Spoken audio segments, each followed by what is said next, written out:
What's going on, everybody? Welcome back to Packers Latest. I am your host, Taylor Bretl. If you're new to the channel, welcome. There's been an episode before this one. This is officially episode number 2. If you're new, feel free to subscribe, leave a like, leave a comment, do anything as you please to help build this great community of fans of the green and gold Green Bay Packers. It is a Wednesday, which means we are still far away from Sunday's contest against the New York Giants, but that doesn't mean that we shouldn't recap what has happened in that game on Monday night. Still a lot of things to take away from that, lots of things to fix before going into this matchup against a New York team that will have an interim head coach and maybe have Jackson Dart, maybe not. But let's go back, reflect on this Monday night game before we can really start to look forward. First thing I want to reflect on is the opening drives that Green Bay has struggled with all season long. Even in this game, not a really pretty first drive, having to punt it away right away. You look at the numbers here, these are per Warren Sharp on X. He said these are the Packers' stats on opening drives this year. They're 30th in the NFL on scoring on opening drives at just 22%, which is 2 out of their 9 games. The last game where they scored on an opening drive was that tie against Dallas all the way back in week 4. And they're 26th in the NFL in points per drive, or per opening drive, I should say, at just 1.6, which shows that when they're scoring in those 2 times, it's not really many points, just 1.6 points averaging on an opening drive. That's not going to win you football games. It did not win them this one on Monday night against Philadelphia. It did not help them win against the Carolina Panthers by being quiet offensively in the first half and on that first drive. First half is the bigger picture, but the first drive is something that Matt LaFleur was so good at under Aaron Rodgers and was pretty solid at under Love, and it's starting to disappear into the abyss. You look at this, and their offense has been forced into 18 third downs on opening drives, which is the most out of any team in the NFL. So it's not like they're not scoring on opening drives. It's a lot of quick 3-and-outs, or if they get that first third down and they face a second third down in that drive, they're usually not getting it and punting it away. And this is a bleeding issue amongst the many issues wrong with this Green Bay offense.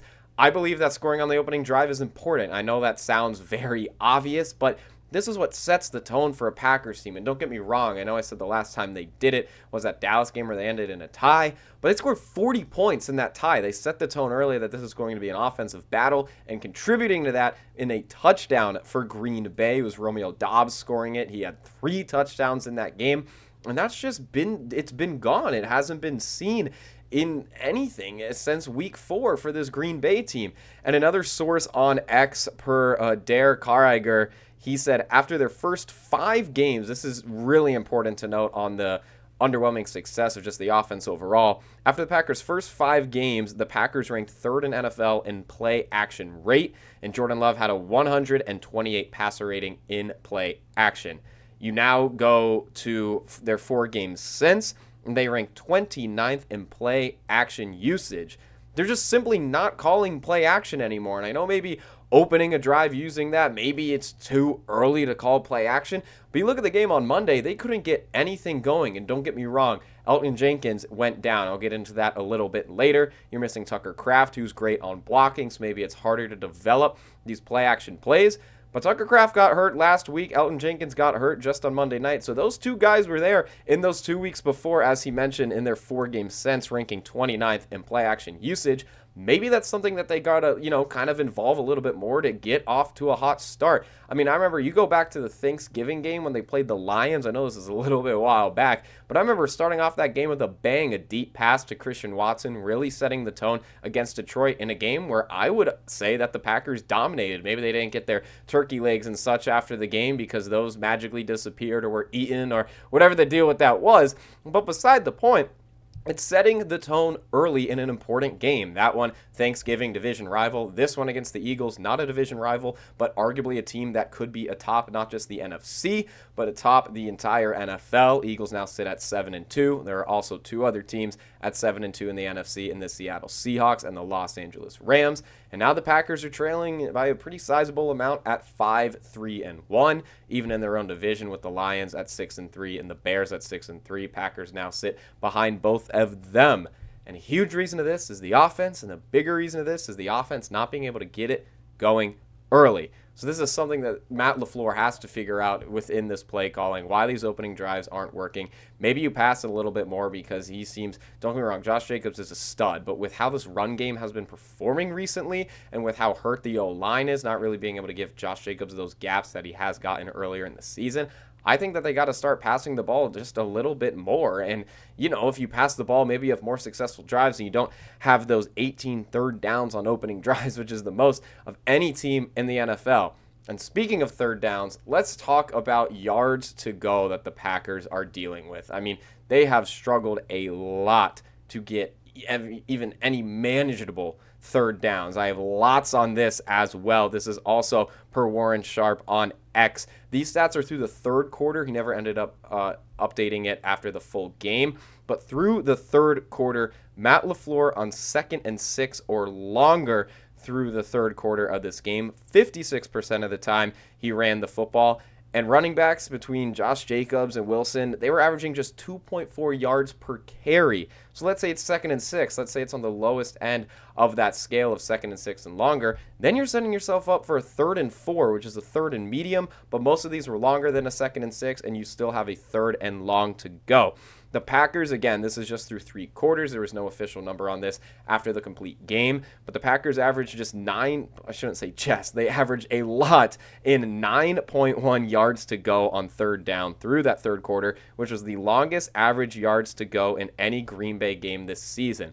3rd and 9 is what you're averaging on 3rd down through 3 quarters. And honestly, with how that game ended, it was sat probably right around there in the final number at the end of this game, in this 10-7 loss on Monday Night Football. That is not pretty. That's got to be fixed. You can't take these numbers with a grain of salt and act like it's this minor fix that, it'll probably just, change a little bit next week. No, you got to figure this out now. And I don't mind running when it's like 2nd and 6, especially when you have an all-pro like Josh Jacobs, who had a rushing record with the Raiders before he came over to the Green Bay Packers. I should say the most rushing yards in a season among running backs. But you got to figure this out because 2.4 yards per carry in this game, and it was mostly Jacobs. Wilson did get some carries in there, but Josh Jacobs' best run, I believe, was maybe 11 yards in this game. The Packers put out a tweet saying, Josh Jacobs in all caps, and that's because he blasted for an 11-yard run. That's how slow the offense was. That felt like a miracle or a big relief or a big play to see in Lambeau on Monday. But they got to figure out this running game. It hasn't been pretty, and I'm not trying to blame Jacobs. I'm not trying to put blame on the O-line. I think there's just a lot of nitpick things that you got to figure out as a whole. Not here to blame anyone on the team, but just to point out what is not working and what really needs to be fixed, especially going against a New York Giants defense this coming Sunday that has not been anywhere near good this season.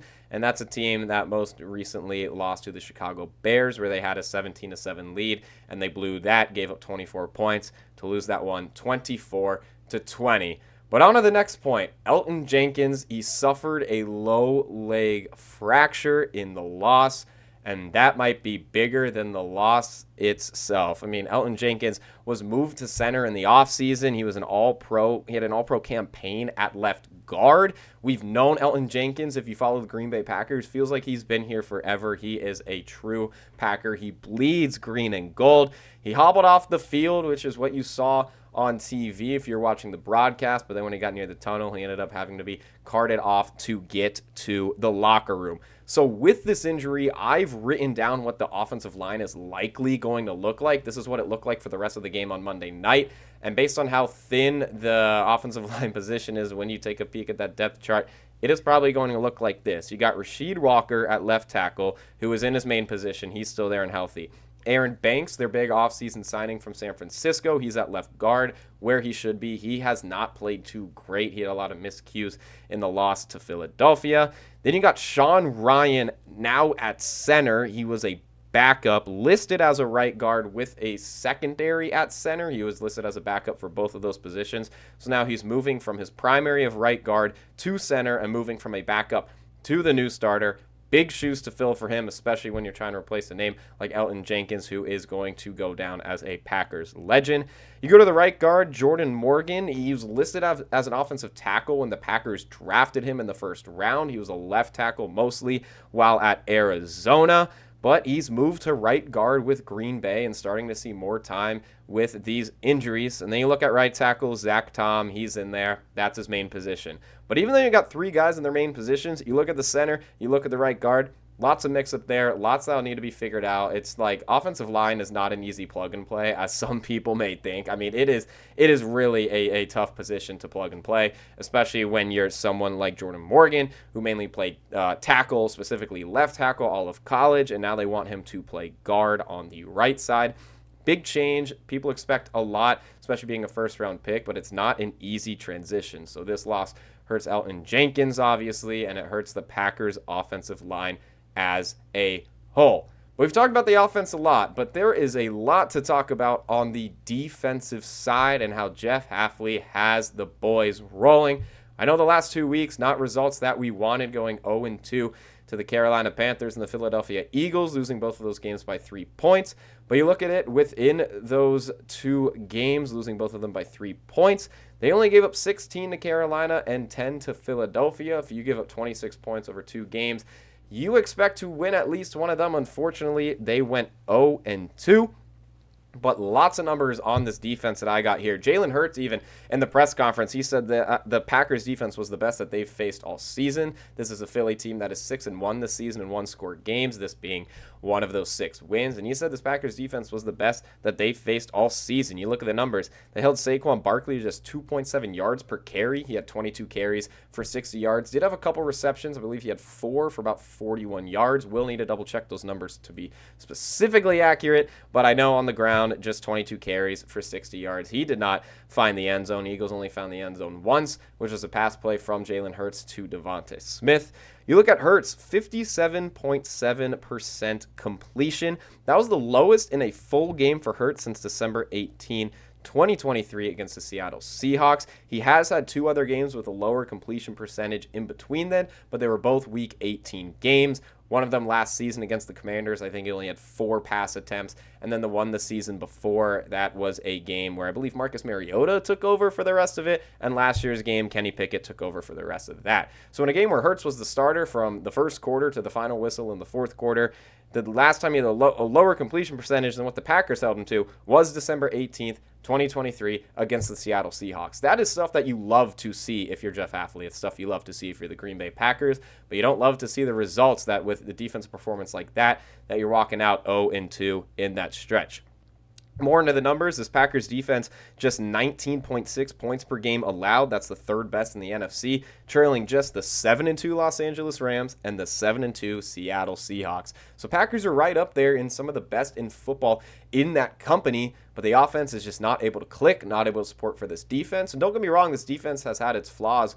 Talk about that Dallas game earlier in this episode, how that was a 40-40 shootout. That defense couldn't stop anyone for their life. They've had other shaky moments as well, but they have overall played very well. You look at the Packers' 3 losses. The defense has given up 13 points to Cleveland, 16 to Carolina, and these 10 to Philadelphia. So they have played very well. That's why I really wanted to point out those 19.6 points per game allowed, the 3rd best in the NFC, because that's including that 40-point shootout against Dallas, and it's still less than 20 points per game.